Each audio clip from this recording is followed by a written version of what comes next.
Malheureusement pour les civils de Gaza, Israël continue son génocide et attaque Rafah. Il y a eu des bombardements et les chars sont rentrés sur le territoire. En ce moment même, il y a des négociations au Caire entre Israël et le Hamas. Rappelons que lundi soir, Benyamin Netanyahou avait refusé une proposition de trêve du Hamas. Selon cette sorte de nazi sans prépuce, le projet d'accord était loin des exigences israéliennes. Tout le monde ne fait pas la sourde oreille, l'association Amnesty International France dénonce une accumulation de crimes de guerre après les bombardements israéliens sur Rafah. Pour le président d'Amnesty International France, Israël viole le droit international encore une fois. On avait déjà demandé aux civils de Gaza de quitter le nord pour se réfugier au sud et cette fois-ci on leur demande de quitter le sud pour aller au nord. Seulement il y a comme un petit problème. Gaza est quasiment entièrement détruite. Où donc peuvent aller les Gazaouis pour être en sécurité? Souvenez-vous, en octobre 2023, ils étaient 1 million de personnes à se déplacer en une semaine pour se rendre du nord au sud. Je vous lis un extrait de témoignage. J'ai déjà fui 3 fois depuis le début de la guerre. Et à chaque fois, les zones où l'on nous a ordonné d'aller ont été bombardées. La plupart des amis qui étaient avec moi sont morts et leurs familles aussi. Le haut commissaire de l'ONU aux droits de l'homme a jugé inhumain l'ordre d'évacuation donné par Israël aux habitants de l'est de la ville de Rafah, dans le sud de la bande de Gaza. Israël en a profité pour à nouveau nous prouver que c'est bien une démocratie. L'État hébreu a pris le contrôle du point de passage de Rafah. Dans cet article de Courrier International, on peut lire ceci. En plus de la prise de contrôle du terminal frontalier de Rafah, Tsahal a déployé mardi 7 mai des chars dans la ville qui abritent l'équivalent de plus de la moitié de la population de Gaza. Si les analystes décrivent cette opération comme un outil de pression sur le Hamas dans le cadre des négociations sur la trêve et les otages, les déplacés, eux, craignent le pire. Avec Israël, on n'est jamais au bout de nos surprises. L'ONU interdit d'accès au point de passage de Rafah par les autorités israéliennes. Lundi 6 mai, pendant que l'aviation israélienne bombardait de façon intense Rafah, plusieurs Israéliens, eux, festoyaient dans la rue et bloquaient les camions.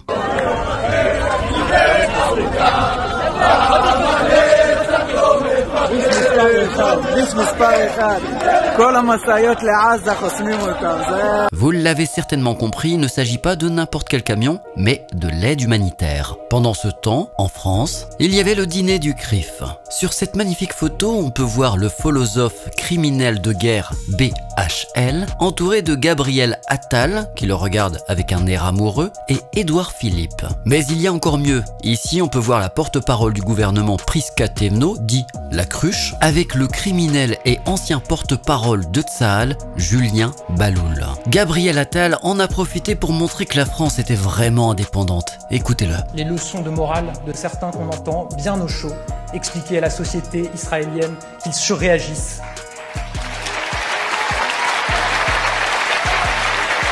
Tuer plus de 40 000 Palestiniens, dont majoritairement des femmes et des enfants, ce n'est pas surréagir. On a vraiment l'impression que c'est un ministre israélien qui s'exprime. Même son de cloche dans les médias français, sur Europe 1, on pouvait entendre Yann Moix expliquer que les étudiants de Sciences Po méritaient la prison ferme. Sciences Po n'avait jadis pas vocation à devenir une garderie pour bobos haineux, pour gosses gâtés utilisant la dramatique situation palestinienne aux fins de molester du juif. Je propose la prison ferme, oui ferme, pour chaque étudiant tenant des propos antisémites dans cette école. Clairement, encore ici, c'est de la propagande israélienne. Parce que pour Yann Moix, critiquer Israël, c'est déjà de l'antisémitisme. Peut-être que cet odieux personnage a des problèmes de mémoire, on va lui rafraîchir. Article du Monde, le passé pas si lointain de Yann Moix.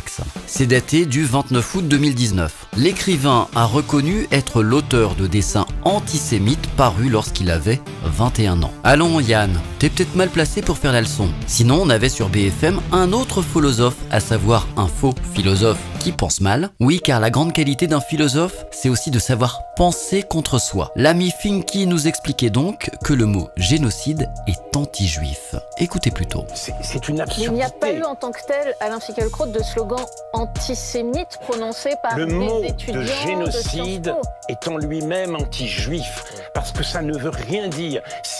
Ça veut dire d'abord que ces jeunes gens pleins de Écoutez, bon c'est fou, sentiment hein. et de bonne volonté n'ont jamais vu Shoah de Klansman, Bon, n'ont jamais vu, jamais hein. ouvert, si c'est un homme, ou les naufragés et les rescapés Jamais. de Primo Levi. Il s'agit par ce terme de déloger les juifs de leur piédestal victimaire. C'est fou ce qu'il a dit quand même. Déloger les juifs de leur piédestal victimaire. Bienvenue dans le championnat de la victimisation. Clin d'œil à Dieudo. Et sinon, on avait Aurore Laluc qui s'exprimait par rapport à I24 News dans un média. Qui est-elle? Je sais, peu de personnes la connaissent. C'est la porte-parole de Raphaël Glucksmann. Sur la liste du Parti Socialiste aux élections européennes, elle est en 4e position. Selon elle, la France a bien fait de fermer RT France car c'était de la propagande russe. Mais I24 News, ça n'a rien à voir, ce n'est pas de la propagande israélienne. On entend des discours racistes sur I24 News. RT était une chaîne de propagande oui. Bah oui. Oui, c'est ça. Bah oui, c'est de la... C'est de la propagande qu'on aime. Mais tu peux pas... Enfin, c'est pas... On entend des non, horreurs tu peux sur pas, cette chaîne. c'est pas pareil quoi. Pas... Consternant. Et sinon, la pseudo-humoriste Sophia Aram recevait un prix au Molière 2024. Vous ne savez pas qui c'est normal. Sophia Aram, c'est de l'humour illicite, faussement subversif, mais 100% cachère. La nana dénonce le communautarisme, mais se fout à 4 pattes devant Arthur et fait des courbettes régulières au dîner du CRIF. Sophia Aram, ton silence sur Gaza démontre ta lâcheté. Forte avec les faibles, faible avec les forts. Voici ce qu'elle a écrit sur Twitter après avoir reçu son prix. Je dédie ce Molière 2024 aux antivax complotistes populistes d'extrême droite ou gauche et islamistes. Car voyez-vous, dans le brouhaha de nos indignations faciles, le silence, même relatif, après ce 7 octobre, dans lequel 1200 Israéliens ont été massacrés, est assourdissant. Et s'il est évident que nous partageons tous ici les appels au cessez-le-feu, comment être solidaire des milliers de civils morts à Gaza sans être aussi solidaire des victimes israéliennes? Je sais pas pour vous, mais moi, j'ai pas entendu Sophia Aram dénoncer ce qui se passe à Gaza actuellement. Une humoriste peut en cacher une autre. Aurore Berger déclare ceci. Certains ont remplacé sale juif, cette insulte qui est un délit, par sale sioniste. Aurore Berger est toujours en opération de communication pour tenter d'amalgamer le terme sioniste et juif.